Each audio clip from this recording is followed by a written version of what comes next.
November 22nd, 1963. President John F. Kennedy is gunned down in Dallas. A crushing blow to the country and a personal affront to FBI agent Don Adams. Oh, it shocked me. It devastated me. And I thought to myself, what did I do wrong? Adams is retired, but still can't shake the assassination or investigation by the Warren Commission. Nothing but a bunch of liars. The Warren Commission determined that Lee Harvey Oswald fired the fatal shots from the Texas Book Depository. But Adams says the real person behind the plot isn't even mentioned in their report. I know for a fact in my heart that these things happened. Based on his service with the FBI and years researching National Archives, Don Adams says at best the Kennedy assassination is a massive failure to communicate between federal agencies and then cover up. At worst, it's conspiracy to commit murder. It's embarrassing because I love the FBI. It's a great organization, best law enforcement agency in the business. But we also have to face facts and reality that there are bad people in this world. The Army War veteran joined the agency in 1962. He was assigned to Thomasville, Georgia, where he began investigating Joseph Miltier, a name unfamiliar to many, but not the government. He was reported to be one of the most violent men in the country. A militant activist with ties to hate groups like the KKK. November 1963, an FBI informant named William Somerset said Miltier was threatening JFK. Saying bad things about what they wanted to do to Kennedy. Miltier frequently discussed assassinating President Kennedy. A threat was even captured on tape by Miami intelligence officers November 9th, 1963, just weeks before Dallas. Miltier is talking to Somerset. Well, how the hell do you figure the best way would be to coming on still with a high heart, right? And they're going to really try to kill it. He describes smuggling a gun into the building. All those guns come out now, you can take them for it. Boy, if that Kennedy gets shot, we got to know where we at. They'll pick up somebody within an hour of that. So I'll throw the public off. It should have stopped the president from traveling instantly. It didn't, and November 22nd, Miltier is photographed near the motorcade moments before the assassination. They messed up, and all the other agencies messed up. Is there any way Lee Harvey Oswald could have killed John F. Kennedy? No. Had nothing to do with it. Don says evidence he saw while stationed in Dallas proves it, beginning with the Zapruder film. And all of a sudden I saw the president go like this with his hands. And I said, hell, I said, he was shot in the throat. The agent said to me, Don, be careful what you say. And there were no shots from the front. But Don says this photo shows a bullet hole through the windshield. The very first thing that the doctor said was, hell, he was shot in the throat. That's a bullet hole. The minute that you have a frontal shot, Oswald can't be the shooter because this came from the grassy knoll. And Oswald was in Texas School Book Depository. The Warren Commission ruled that 3 shots were fired, but Don counted 11. And at the book depository, he wondered how Oswald did that in 7.5 seconds from a bolt-action rifle. Because I was in Korea and I know what I'm talking about. He also says, unbeknownst to many people, another weapon seen here was also recovered. The first weapon they found in the building was a Mauser. And nobody ever discussed that. Witnesses reported Oswald was in the lunchroom 4 floors down on the opposite side of the building drinking a Coke after the first shot. No heavy perspiration or heavy breathing or anything. Couldn't have been done. It was impossible. Afterward, while Oswald was arrested, Miltier was, quote, jubilant, bragging to Somerset, "You thought I was kidding when I said he would be killed from a window with a high-powered rifle." He told sources in the KKK, "Don't worry about Oswald. He doesn't know anything." All this stuff bothers me. Upsetting to many people. In 1976, the U.S. House of Representatives Select Committee on Assassinations was established. They determined a shot was fired from the grassy knoll and in summary believed, quote, on the basis of evidence available, President Kennedy was probably assassinated as a result of a conspiracy, though they were unable to identify the other gunmen. Was Joseph Miltier involved or someone else? Don thinks time will tell, but it's also running out. I mean, when we die off, when we're gone, there's not going to be anybody who's going to sit here and tell you these things. I hope the truth gets told. whatever it is. And that's Bill Newman.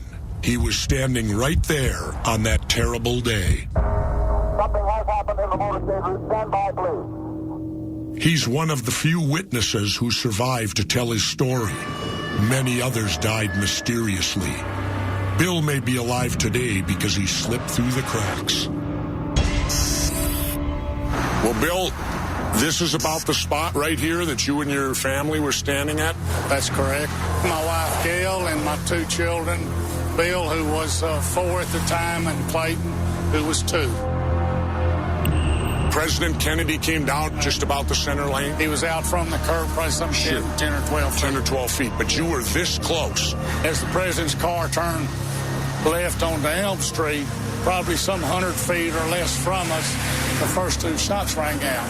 And it was a boom, boom like that. Just as the car got straight in front of us, the 3rd shot rang out. The side of President Kennedy's head blew off. You could see the brain matter and the blood fly up. Mrs. Kennedy, she screamed out, "Oh my God, no, they've shot Jack."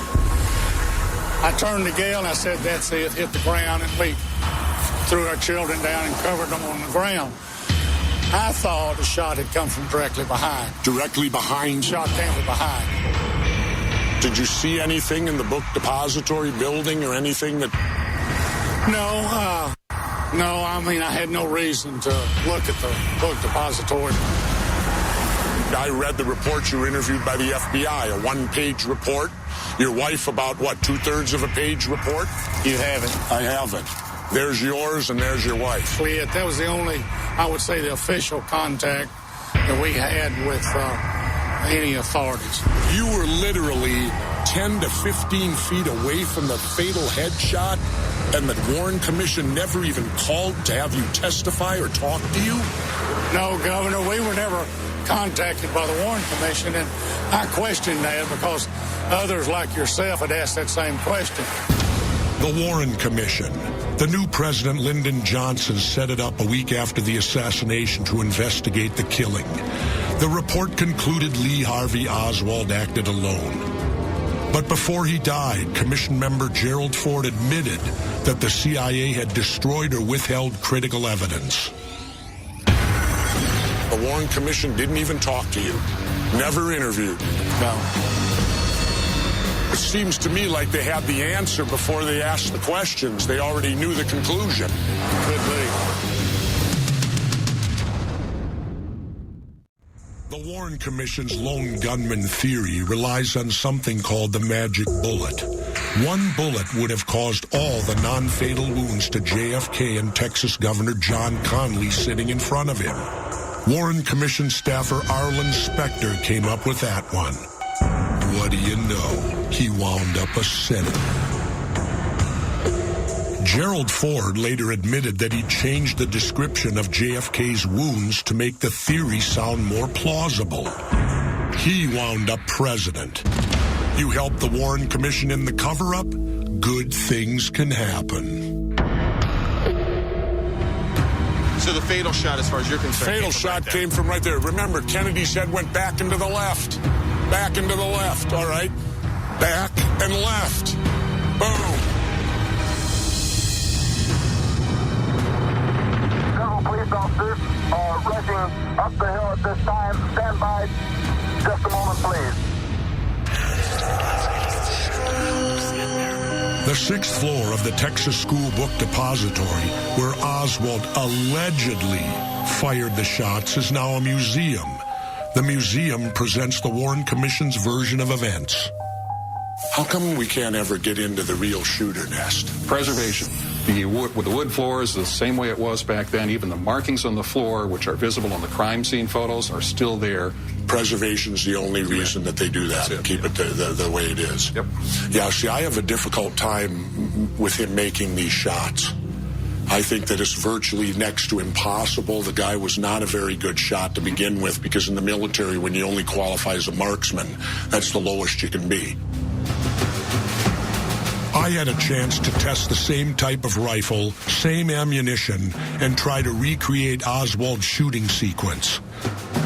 Assassination expert Jim Fetzer warned me about the weapon. The Mannlicher Carcano, the bolt action was so difficult that when you sight in with the telescopic sight, after you work the bolt, you're thrown off the target and you have to re-sight again. We got the crane. It's supposed to be 190 to recreate the elevation and distance of Oswald's perch. Those hay bales represent the spots where JFK was hit. Oswald supposedly got off 3 shots in 6.3 seconds. He had to shoot through trees too, and his target was moving. Just for the record, I was an expert marksman in both pistol and rifle. When I was governor of Minnesota, I amazingly still qualified as an expert at 50 years old. All right, weapons going hot. Go ahead. Cheers. Stand by, fire in the hole. Not yet. Slam it. Slam it? Yeah. No, give it back. There you go. What a piece of Stand by, fire in the hole. Okay, I got this, then take the rest out.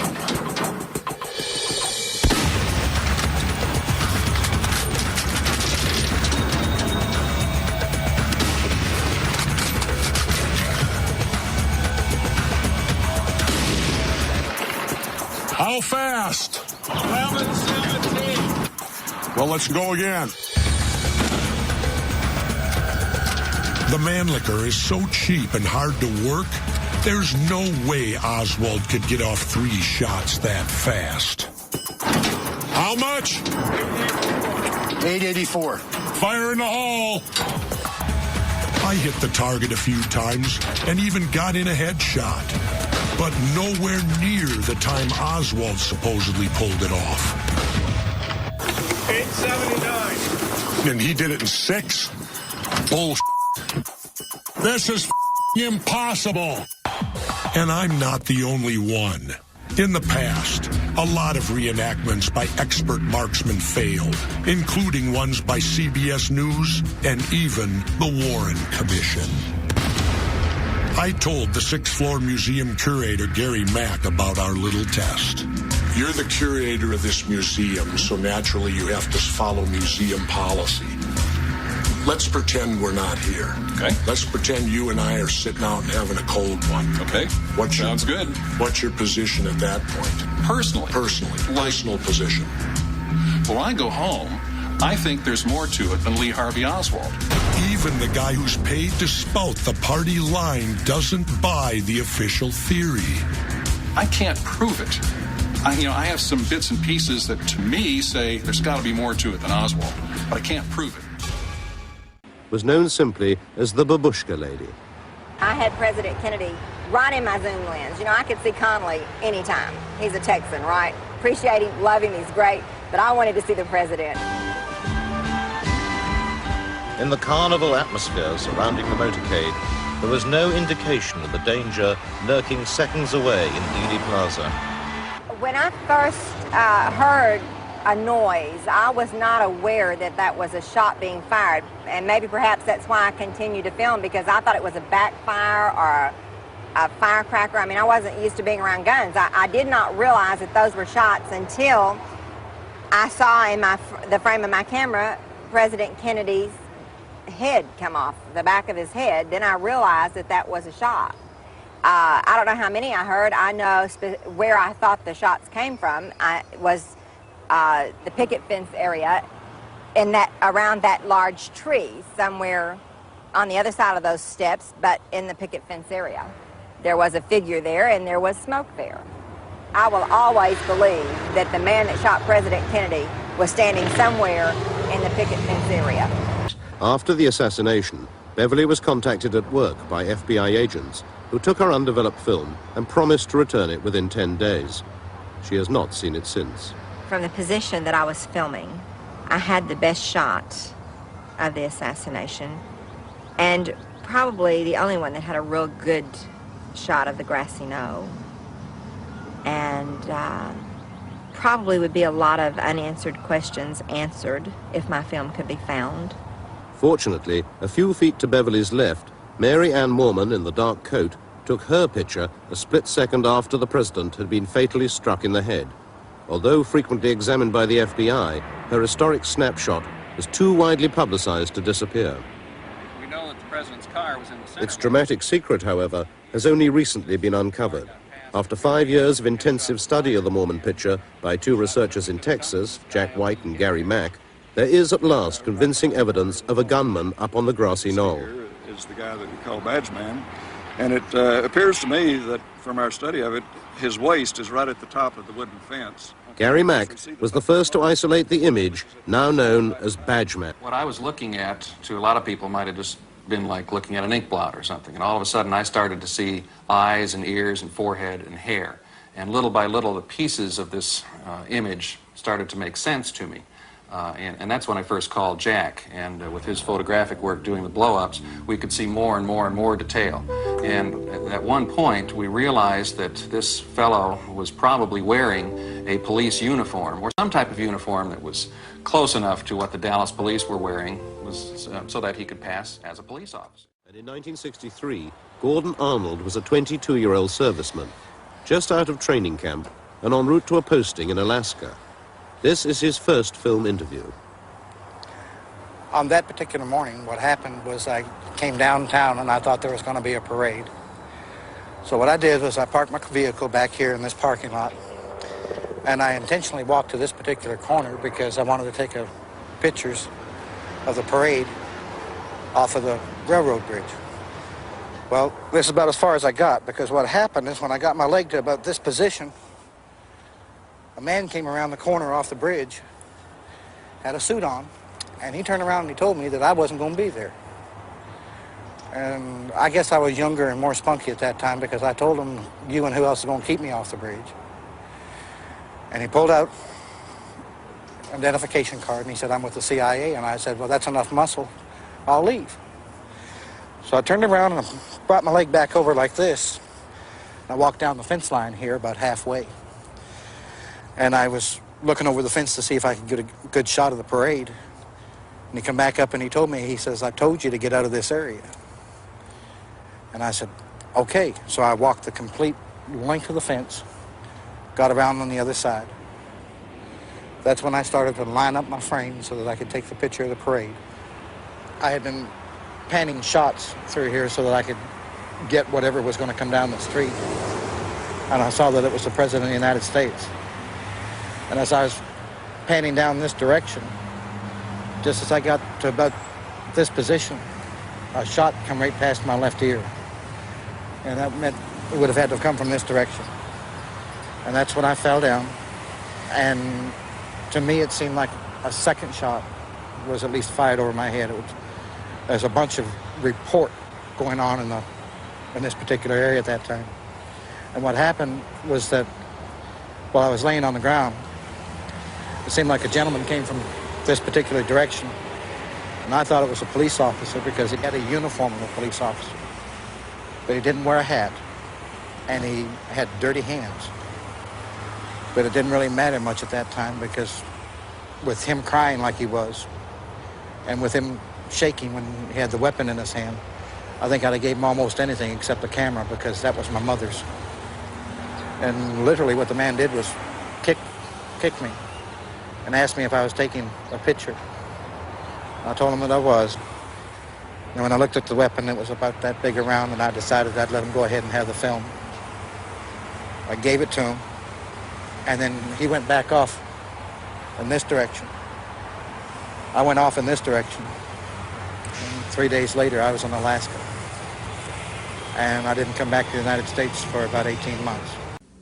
This colorized version of the Badgeman picture was shown to Gordon Arnold for the first time. He has always believed there was no proof of his presence on the knoll that day. Looks like a soldier in summer uniform with an overseas cap on. It looks like it would have been my uniform. And it looks like there's a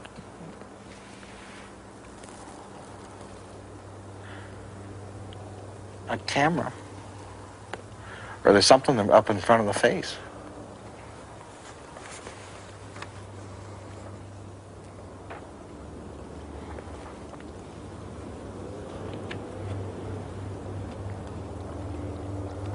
looks like a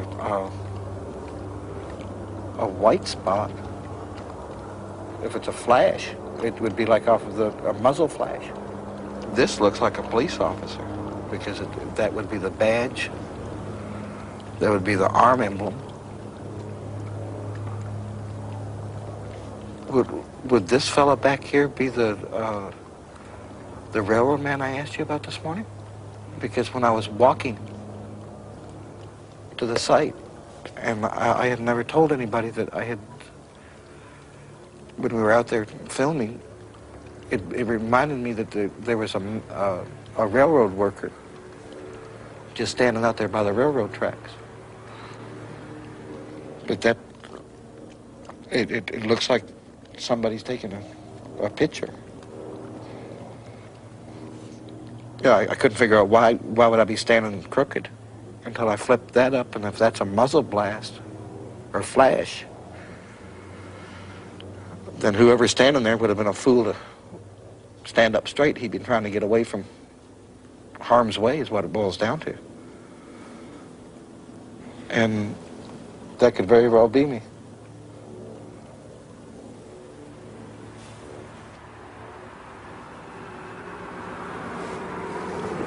Son of a gun.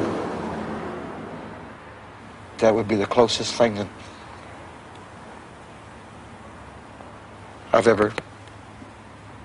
To be honest with you, the picture bothers me because if this is a true thing of what has occurred, then I could be the only one that...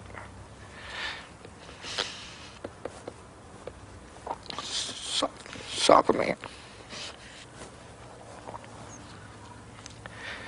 They killed the president.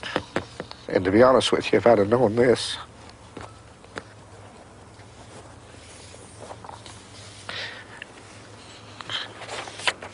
I wouldn't have given any interview.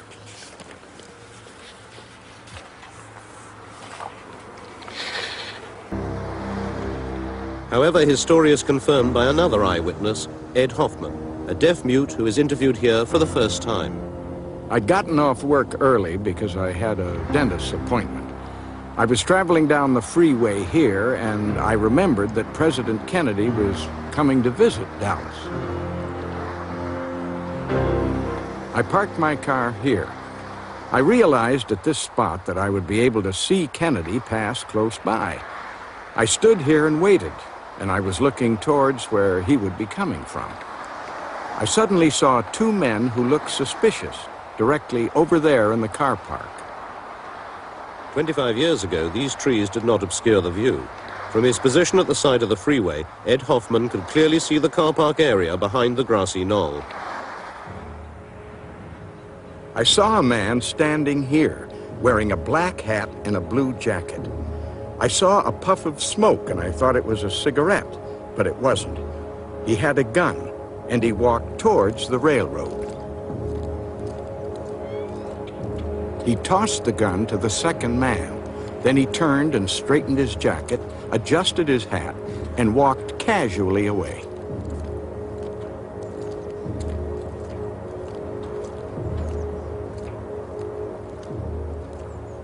The man with the striped shirt, the railroad shirt, walked over to the electrical box with the gun. He took the gun apart. He put it in a toolbox.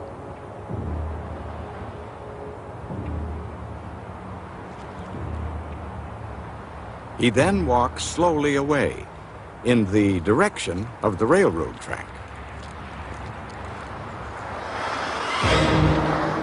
When the motorcade passed by below me here, I realized that Kennedy had been shot. I was horrified. I saw a policeman standing on the railroad bridge, and I tried to get his attention, but he didn't see me. So I got in my car and drove to the area where I had seen the two men. But there were so many people there, and I couldn't find them. I went to the FBI to tell them what I had seen. They didn't want me to say anything. They offered me money to keep quiet. They didn't understand that it was more important for me to tell them what I'd seen. It was hard for me to communicate with them. I do feel that the two men I saw were working together, and that the one with the gun behind the fence was the man who shot President Kennedy. Writer Steve Ravel's lone pursuit of Kennedy's killers began 4 years ago. His first breakthrough came when he was given the name of a French drug smuggler in prison in the United States, who, it was rumored, had some first-hand knowledge of the president's assassination. The initial turning point was the first meeting that I had with the French narcotics trafficker at Leavenworth Penitentiary. His name was Christian David. He had been a member of the old French Connection heroin network. He had then been a leader of the Corsican drug trafficking network in South America, known as the Latin Connection. And he had also been an intelligence agent for a number of intelligence services around the world. In exchange for my help in finding him an attorney to represent him against the possibility of his deportation to France after he finished his sentence at Leavenworth, he agreed to give me a certain amount of information concerning the assassination based upon his own knowledge. The first thing that he told me, very reluctantly, and only after 4 or 5 hours of my arguing with him, was that he was aware that there had been a conspiracy to murder the president, and indeed in May or June of 1963 in Marseille, he had been offered the contract to kill President Kennedy. That was the initial breakthrough, if you will. He was eventually deported to France. I remained in contact with him. I went to Paris to interview him in 2 prisons in Paris.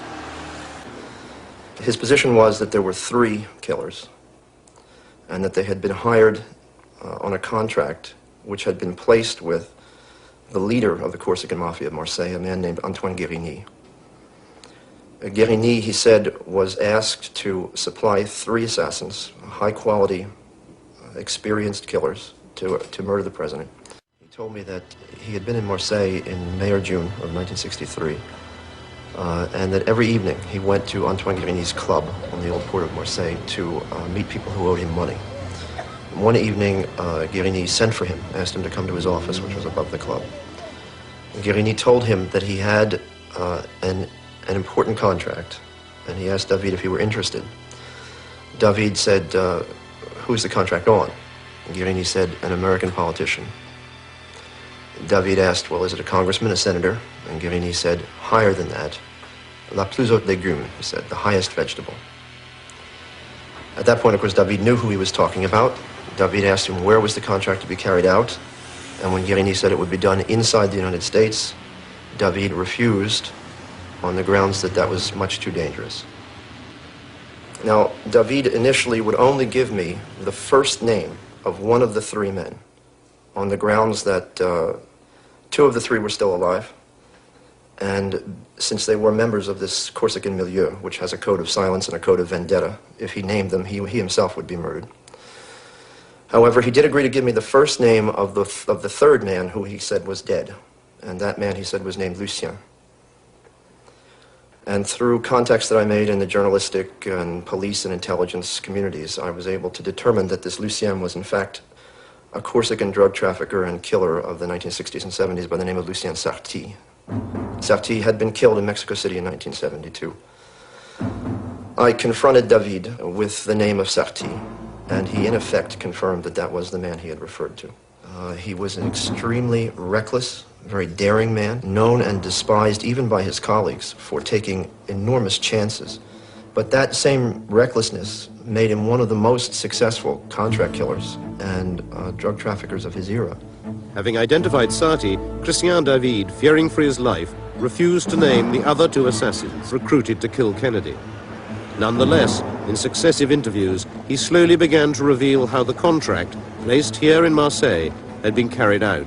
In the fall of 1963, the 3 killers were flown from Marseille to Mexico City, where they spent some 3 or 4 weeks at the house of a contact in Mexico City. He said that they were then driven from Mexico City to the U.S. border at Brownsville, Texas. They crossed the border using Italian passports.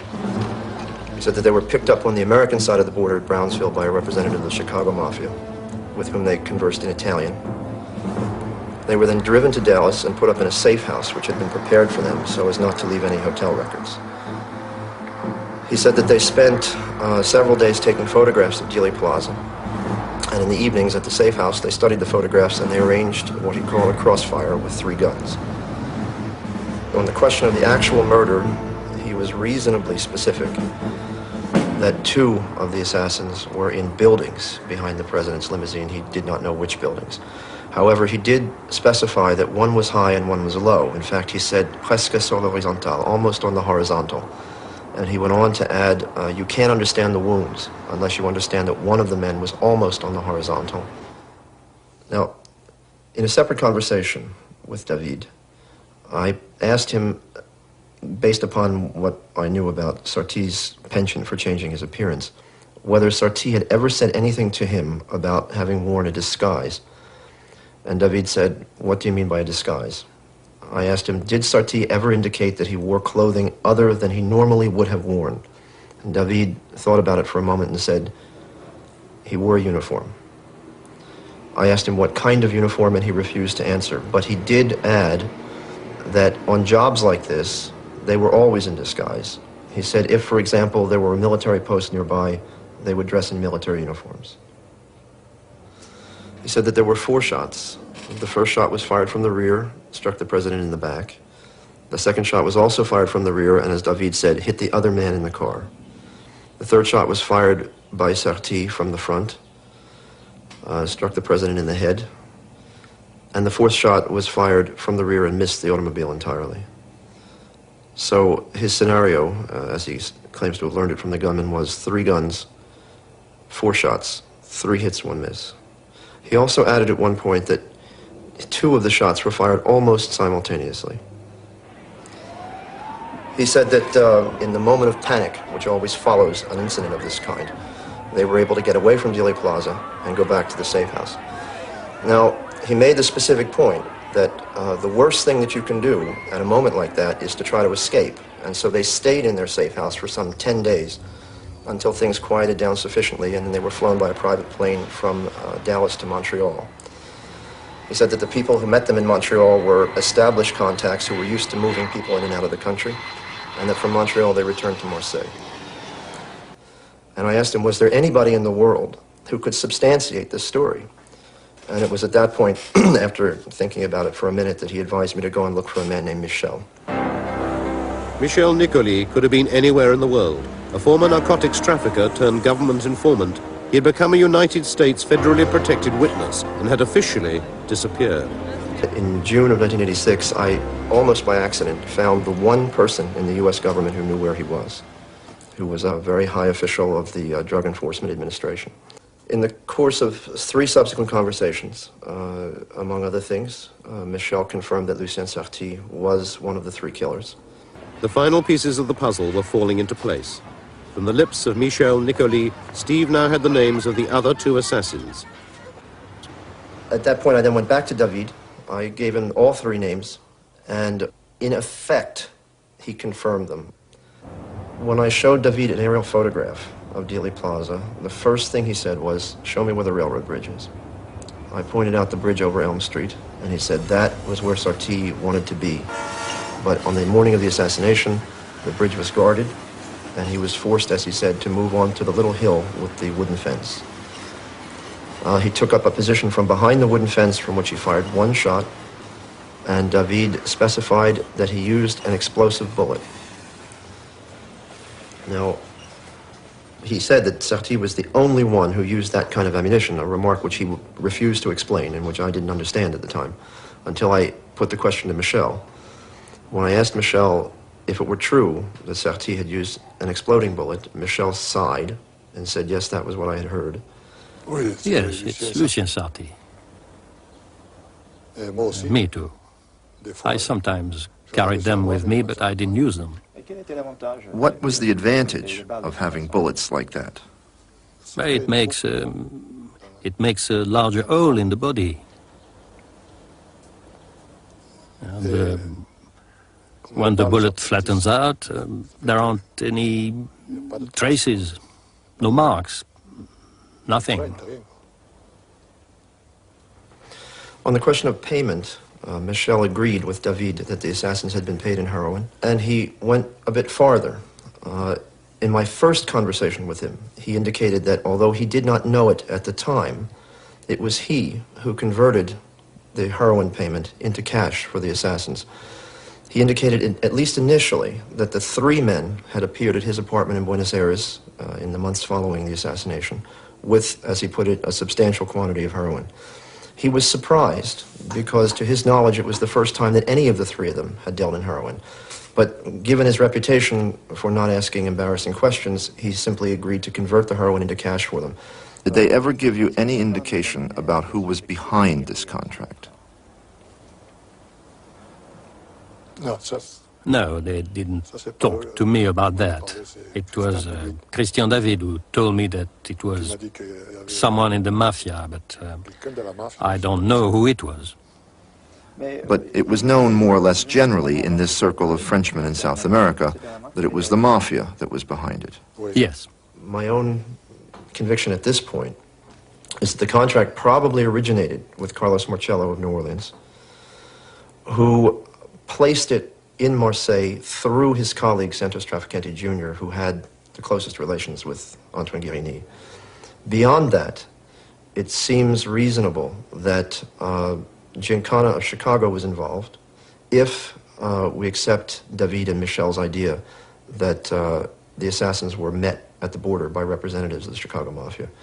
And the fact that Sarti's customers were primarily in New York, and the fact that the assassins evidently moved out of the United States through the Montreal corridor, which was very closely linked to the New York Mafia, also suggests that Gambino may have been involved.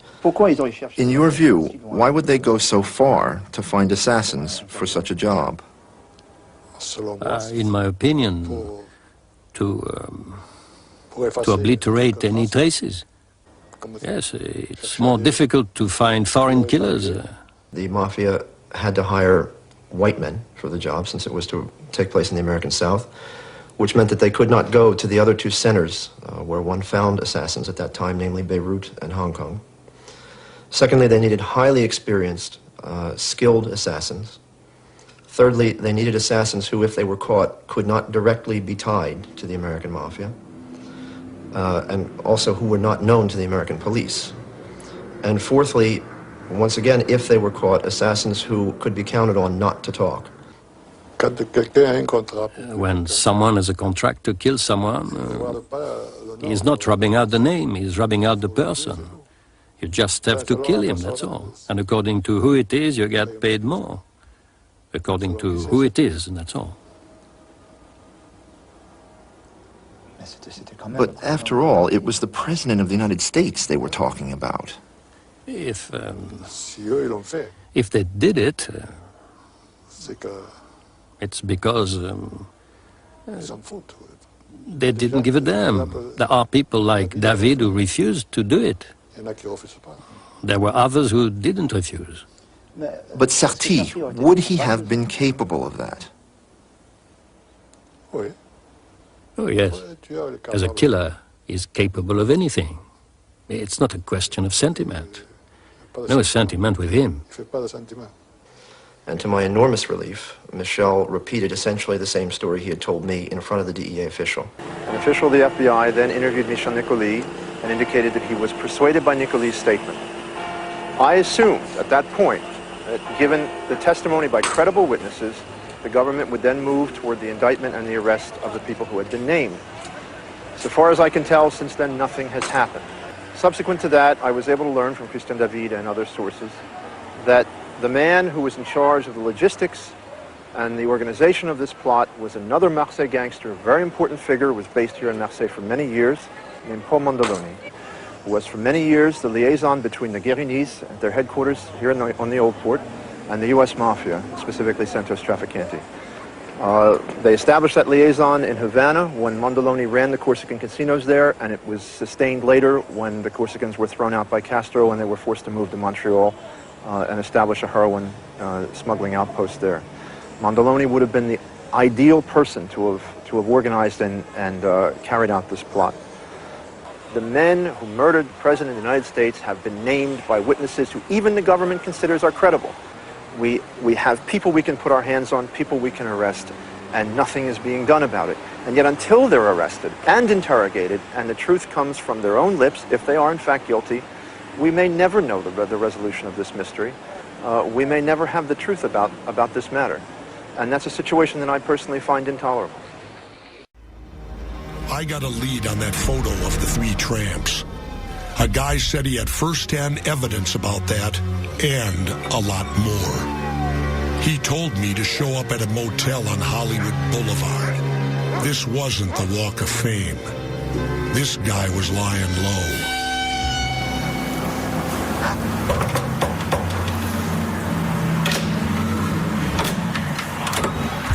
Who's it? Jesse Ventura.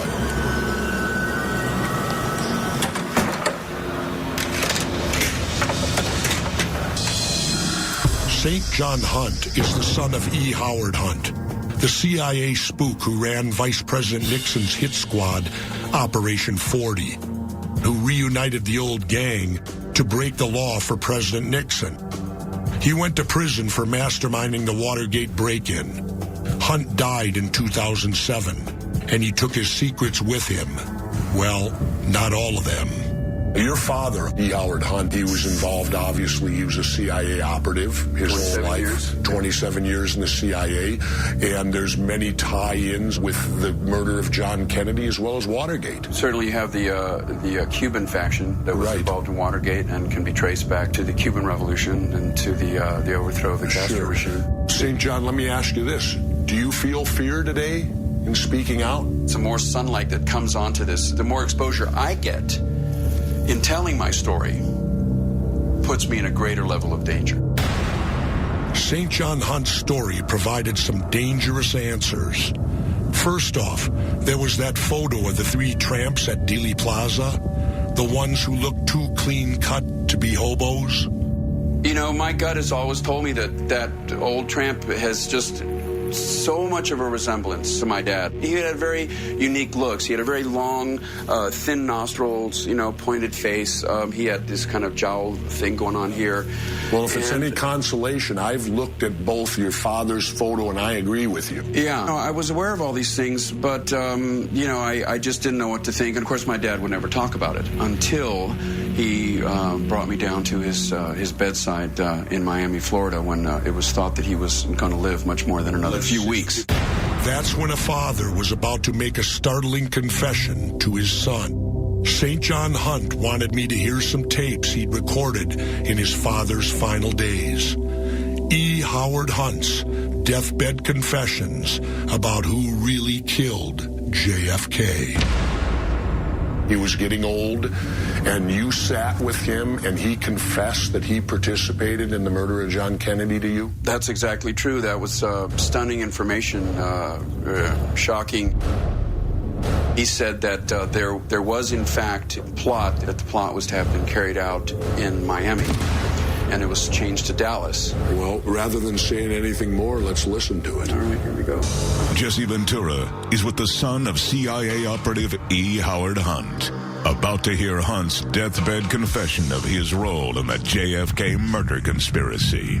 He admitted what to you? Exactly. He admitted that the code name for the operation to assassinate President Kennedy was called the Big Event, and he was proud of it. How was one proud of that? I mean, they really felt that determined that Kennedy was so bad for the country?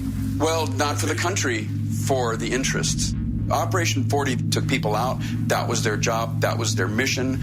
And it was the same bunch of guys that were trying to assassinate Castro. David Morales, Frank Sturgis, who would have done anything to avenge the failure at the Bay of Pigs. Sturgis and Morales and people of that ilk stayed in apartment houses during the preparations for the big event.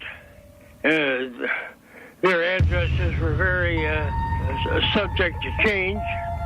I was a bench warmer on it. We backtracked the chain of command during the run-up for the big event.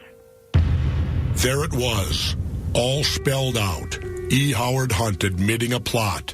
Let's go beyond Kennedy and let's go to Watergate. What were they there to find when they burglarized this place? My father told me that that there was a safe that they were to get into, and that safe was evidence linking President Nixon to Operation 40. Those notebooks in the safe, have you ever seen those notebooks in the break-in? No, sir. The information that was in that safe, would that have also led to Kennedy? It very much would have led to Kennedy. Do you have any idea why those notebooks disappeared? What was in them that would cause them to be that sensitive? These guys were an intact, ready-to-go group of assassins. They were sent worldwide to eliminate foreign leaders, diplomats, anybody that was unfriendly to the United States government. And at that time, many people believed Kennedy was unfavorable to the United States government. Absolutely, absolutely. So all they would have had to do is take this Operation 40 and send it to Dallas. And just point it in that direction. These guys were queued up and ready to go. They were locked, loaded, and ready to rumble. The tapes added one more element. Another future president pulled into the plot. First Richard Nixon, then Gerald Ford, then George H.W. Bush. Now, LBJ. He, in my opinion, had an almost maniacal urge to become president. He regarded JFK as an obstacle to achieving that. Lyndon Baines Johnson, the vice president who became president. Now, this is the person that my dad implicated in the plot directly. looks like it took a dying man to finally get to the truth. All these years later, people are still afraid to tell what they know. Maybe that's why our leaders talk about change while everything seems to stay the same. Maybe they know something we don't. This is where JFK was laid to rest. The eternal flame marks his grave. I came here to shoot this final statement, but the Army wouldn't let me. A guy named Ken Hawes from their public affairs office told us they don't like our show and what we've got to say. Almost 50 years later, it's still the same old military-industrial complex. The same power still calling the shots, still threatening, still trying to keep us from the truth.